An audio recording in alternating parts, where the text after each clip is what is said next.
Okay, guys. Not right now, fellas. Not right now. Not right now. Where? Where you want me to? Anywhere? Just one of these 3 seats. All right. When we're not playing baseball, we go play golf. That's good. Not pitching. He's only like 5'9". He's smaller. Yeah. So he plays second base. He runs pretty good. Hits left-handed, so he's. That's good. Good.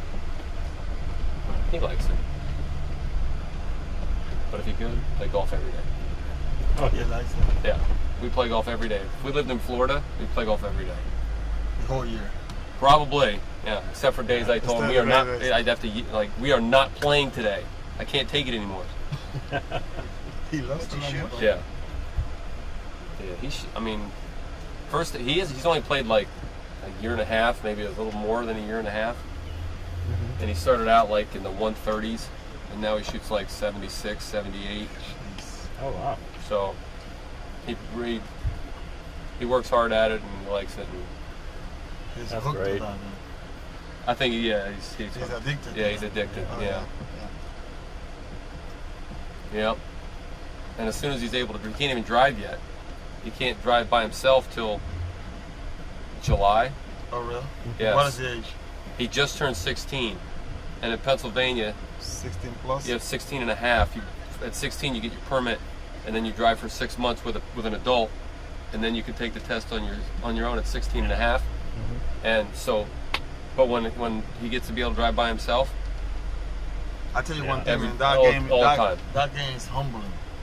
Golf? Go. Yeah. Oh my God. that thing's not moving. How come you can't hit it? Exactly. It's sitting right there. Nope, you can't. It Yes. never goes where you want it. For him, it does. humbling than baseball? Oh, man. Oh, by yeah. far. Oh, of course, for you guys, right? Way worse. I'm trying to enjoy it now. I've been a few times, and I love it, man. Every time that you hit one shot, good shot, No, you it's think? like, oh, yeah. yeah, I but can you think do you this got all it. Yeah, you think you got it. I got it now. I Next can do one, this, yeah. shoom. Next one's in But the it's woods. good. That good shot is for you to come back. That's what it That's is. what Yeah. they trick you. Yeah. You hit a couple good shots, and you think you're getting better. Oh, and yeah. Oh, then yeah. You come back out and play again. That's good. That's good. That's good. I enjoy it. You get down to the city much? Not much. No? Dinners and shows, stuff like that. Yeah, not much. Of. Weekends, but not much. Not much. Be there in Westchester, it's Yeah. it's nice. Oh, I love We it have there. all kind of stuff there. So Yeah, I love it. Edgar is in Seattle. How is Seattle. that, Edgar? Seattle? How is that? Yeah. Especially like it. in the winter. Yeah, it gets dark at 4. It's not good. it's That's the the only thing. It gets But, dark Right here too. But it's Does it get mild. this cold? Doesn't No, get this cold, does it? It's mild. Yeah. Like right now, I mean, it could be 40s right now. Maybe close to 50s sometimes. Really? It's not that bad. It's not like here then. Yeah. No. No, in here I it thought gets that really Seattle cold. is supposed to get colder because No. you're way up there. It rains more. It rains Yeah. more. That's for sure. That is for sure. You guys, it's kind of a neat class in that, Mariano, you played your whole season on career with the Yankees, Edgar, all with the Mariners. You still live in Seattle, you still live around here. And even you only played in 2 different cities. And I live You in guys- between. Yes, Perfect. yes, he's in between. I mean, the places you guys played really become part of you, right? For me, yes, definitely. I mean, New York become home. Although I love my Panama, this has become home. Now I just barely have time to go to Panama. So busy here with the church and the foundation and the community. Then I don't have time to go to vacation sometime. And I'm not working. So I mean, but it's amazing though. It's amazing. New York to me is just a place where they accept me one of their own, and has given me a lot of good moments. Yeah, Seattle became home. Still go to Puerto Rico, visit my family there, my mom and friends. But yeah, Seattle is where I spend most of the year. I stay there. My wife is from Seattle, so it just became home. It's a great city to raise family, and just great people too. It's just a great city. I love it there. And I'm still go to Puerto Rico, so and I'm good with that. East Coast guy, though, right? Staying in between Baltimore and New York. Well, I live where I grew up, so my wife's from there. All our family still live there. But I was always, it's a small town, so I got transplanted to the West Coast to go to college. I ended up back on the East Coast to play baseball, and every off season we'd either leave Baltimore and go home, or leave New York and go home, and it's just it was a nice way for me to decompress from because we leave in February. It's spring training and the season and the postseason if you get there, and how far you go in October, and it's a long stretch sometimes, and it was nice to get back to a place that's comfortable and you can just unwind and enjoy yourself. You talked about not being ready to make that decision yet as far as the cap goes. Do you expect both fan bases to, wherever you go until that decision is made, make their push? I'm sure, yes. I'm sure everybody, and that's the dilemma. You don't want to offend anyone or step on any toes, because I appreciate both organizations and both cities and both fan bases and all that stuff, and so that's why it's just like I said, I'm going to have to get some advice and talk to the people in Cooperstown and listen to their opinion, and we'll get it figured out. It'll get done sooner or later. You could tell up on the podium at the press conference that obviously you guys spent a lot of your careers playing together, playing against each other, and now you're kind of linked forever. This is a question that comes up kind of every year with the classes. Is you look around at the guys you go in with. Does it feel like it's just a special bond now that you guys have? It always will be, yes, we play together, we play against, but at the same time, we just playing the game that we love, and the family get extended, and now that team is for a few years, and playing against Edgar for so many years, and then now, being inducted in the same day, that's again, the family keep going extended, getting bigger and bigger, and that's what the Lord does, He made family where there was no family, and I'm grateful and thankful that the Lord allowed me to experience these moments that I can never. It never went through my mind when I was back home in Panama, and now that I'm sitting right now with these two gentlemen here next to my right, it's just amazing. Yeah, I think it's Mo just said it. It's true. It's like now it's family. Those years competing against each other is past. Just a memory. But now it's new memories. We're probably going to see a lot, every year, even if it's for 3 or 4 days, and it's kind of cool. It's very cool. It's baseball, like the army. It's like a family. You always a player that no matter where he plays, play in the minor leagues, they always will be a family. So. This is just very cool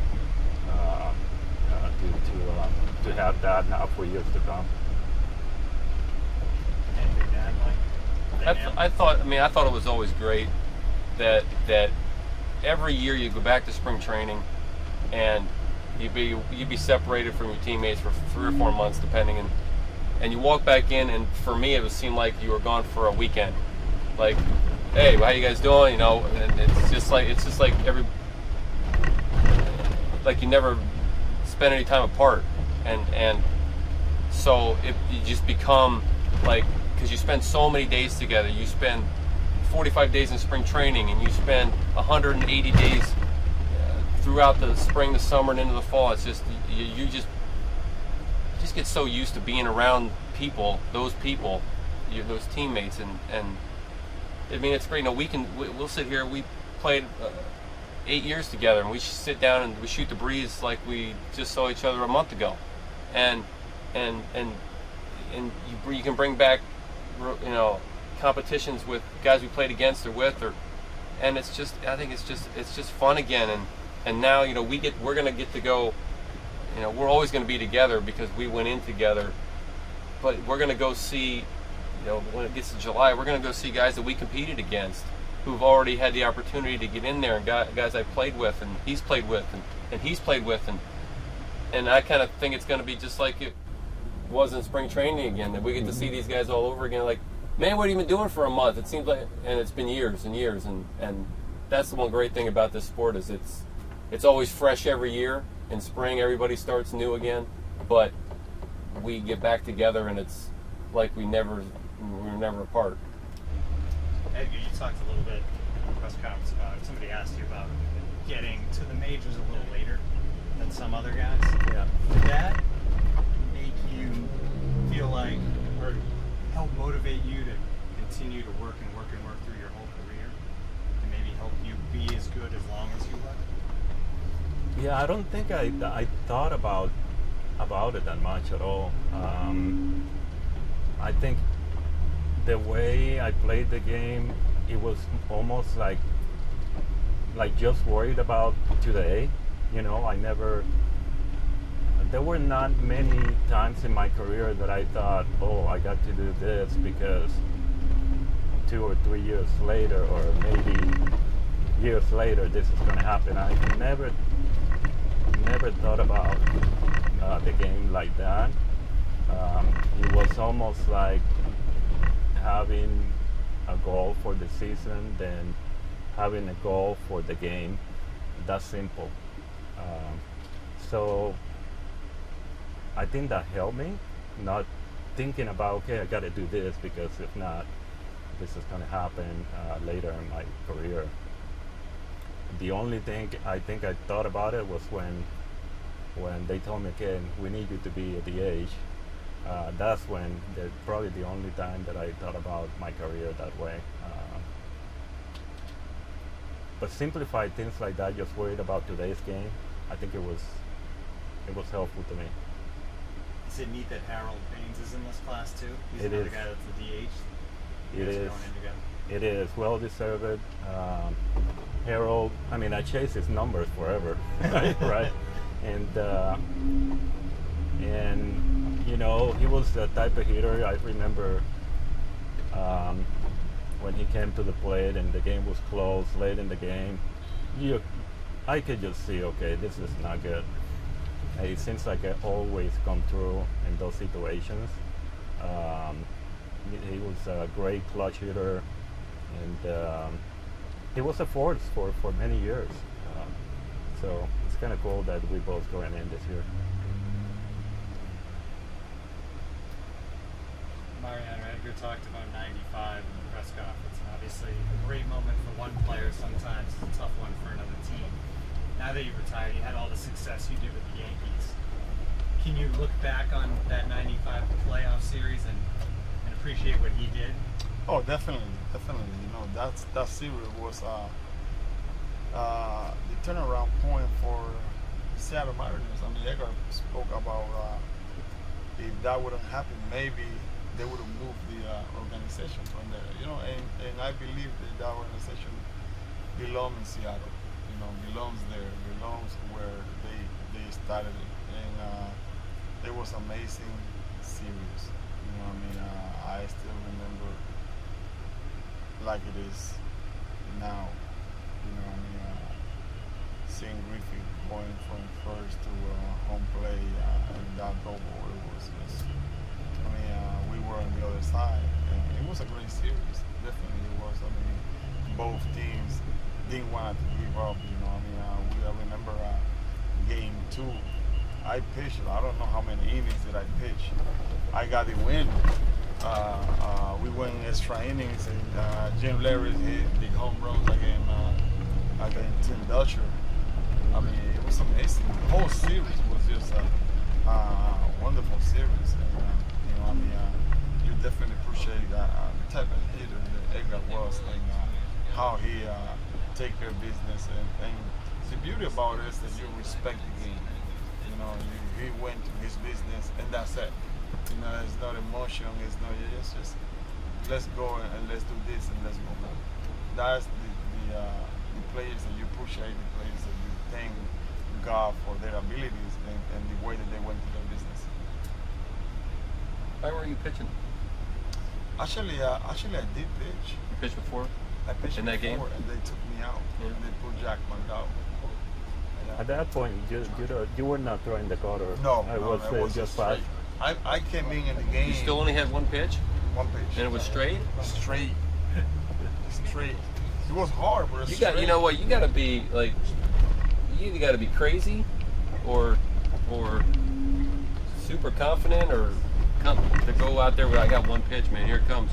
You know what? I was so confident on my abilities. I mean, first of all, I know who I trust. You know, and when you go in there, I wasn't just going just blind. You know, I know the abilities, my abilities, where they came from.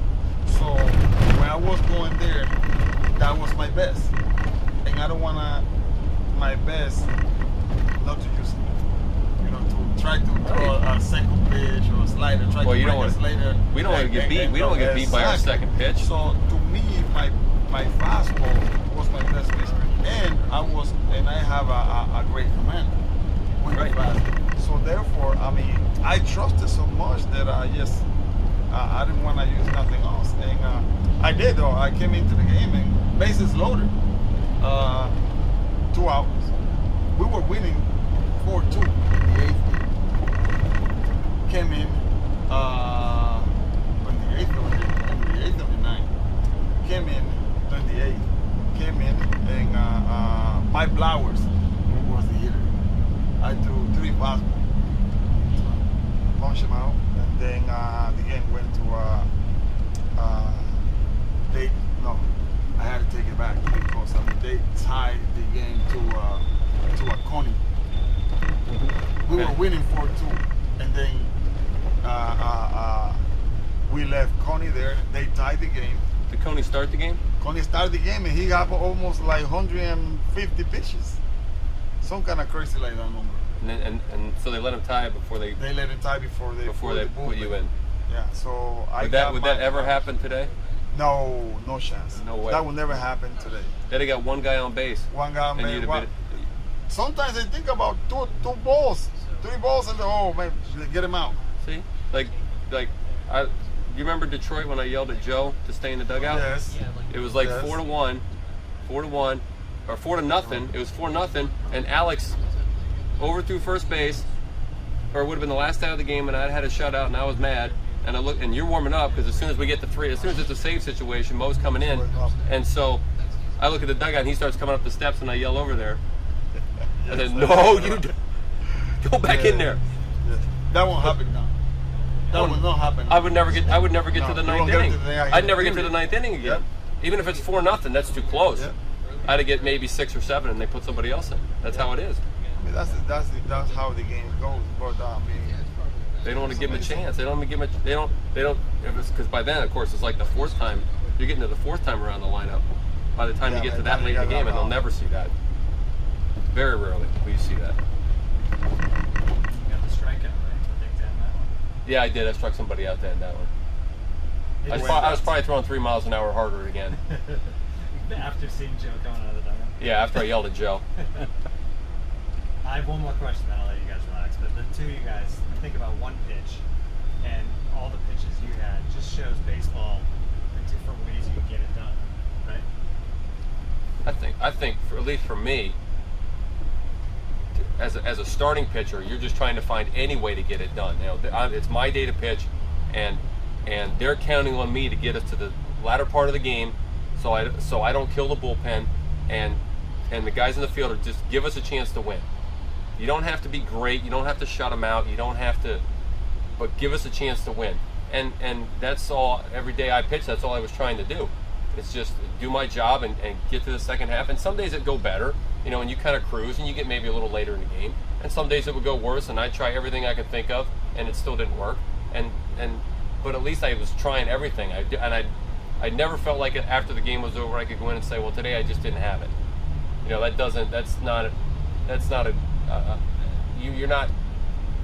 you're trying to find a way out of it. You're trying to, you know, backpedal and find an excuse or whatever it is, and that's not what it was about.